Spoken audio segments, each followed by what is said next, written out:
महाराष्ट्र के चंद्रपुर जिले में कल शाम को सैटेलाइट के कुछ हिस्से गिरे हैं। लाड़बुरी गांव जो है यहाँ से एक नज़दीक है तहसील प्लेस से, सिंधेबाई तहसील प्लेस से। वहाँ पे इस तरह का एक बड़ा रिंग जो है वो गिरा है। लगभग 10 बाय 10 फीट का ये रिंग है और इसका वज़न जो है वो तकरीबन 300 से 400 किलो तक बताया जा रहा है। ये जो रिंग है ये किसी सैटेलाइट का हिस्सा होने की अभी तक पुष्टि हुई है। इसमें देखा जाए तो ये रिंग जो है वो मेटल से बनी हुई है, साथ ही इसमें कुछ फायर प्रूफ मटेरियल भी लगा हुआ है। और इस रिंग का अगर मुआयना किया जाए तो तेज घर्षण जो पृथ्वी की कक्षा में आने के बाद हुआ इस रिंग का और कक्षा का, उस वजह से ये रिंग पूरी तरह जल चुकी है और जलने के जो मार्क है इस रिंग पर कई जगह दिख रहे हैं। मगर इस घटना की वजह से जो स्थानिक प्रशासन है वो काफ़ी स्तब्ध है, आश्चर्यचकित है, क्योंकि आकाश से इतनी बड़ी वस्तु किसी गांव में गिरना ये आम बात नहीं है। साथ ही जो वहाँ के जो स्थानिक ग्रामीण लोग हैं वो भी काफ़ी डरे हुए हैं। जिला प्रशासन ने फिलहाल उस गांव से इस रिंग को उठाकर यहाँ के स्थानिक पुलिस स्टेशन में जमा करवाया है और अभी जो बाकी लोग हैं इस रिंग के या सैटेलाइट के जो एक्सपर्ट हैं वो आने की आशंका जताई जा रही है और शायद उसी के बाद ये रिंग किस सैटेलाइट की है और ये किस वजह से अपनी कक्षा से बाहर चली गई और इस तरह का एक दुर्घटना हुई और इस चंद्रपुर ज़िले में गिरी, ये काफ़ी चीज़ें जो है वो क्लियर हो पाएगी। आज सुबह इसी तहसील के एक गांव है नज़दीक का पवन पर, वहाँ इस तरह से एक मेटल का बलून मिला है।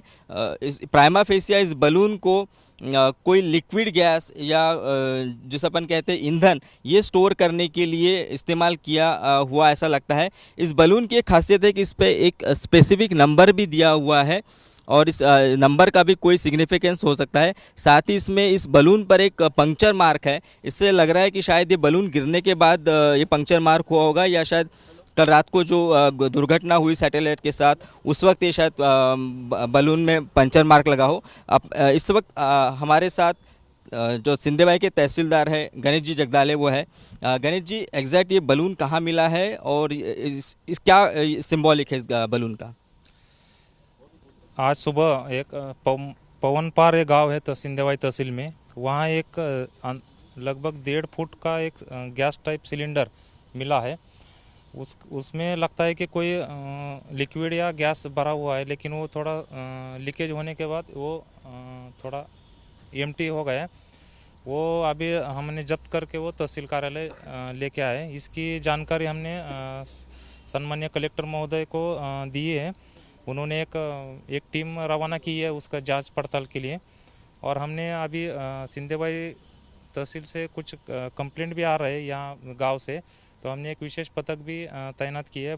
तलाटी और पुलिस के ऐसे दोनों के संयुक्त पथक तैयार किए। हमारे साथ सुरेश चोपने जी भी है जो इस तरह की जो खगोलीय घटना है उसके अभ्यासक है। सुरेश जी, ये क्या हो सकता है और ये किसी सैटेलाइट का पार्ट हो सकता है क्या? हाँ, जैसे कल रात में जो चीज़ वहाँ पर गिरी है, एक रिंग गिरी है, वो रॉकेट बूस्टर जिसे हम कहते हैं सैटेलाइट ऊपर भेजने के लिए, तो उससे वो सेकंड स्टेज में शायद वो यहाँ आके गिर गया है। एक्चुअली जनरली वो ऐसे शहरों में या गाँव में तो नहीं गिरता, मगर उसकी दिशा गलत होने की वजह से शायद इधर वो आके गिरा है।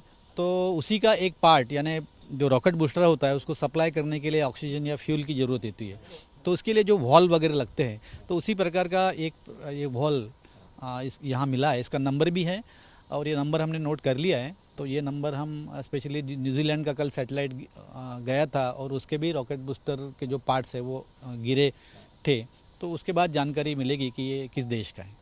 तो इस तरह से ये जो बलून मिला है और इस पे जो एक स्पेसिफिक नंबर है, इससे बहुत सारी जो महत्वपूर्ण जानकारी है वो क्लियर होने की आशंका है। साथ ही तहसीलदार ने इस समय कई पथक भी गठित किए हैं ताकि इस तहसील में इस तरह के कई और पार्ट्स कहीं गिरे हुए हैं क्या, इसकी भी जो जानकारी ली जा रही है।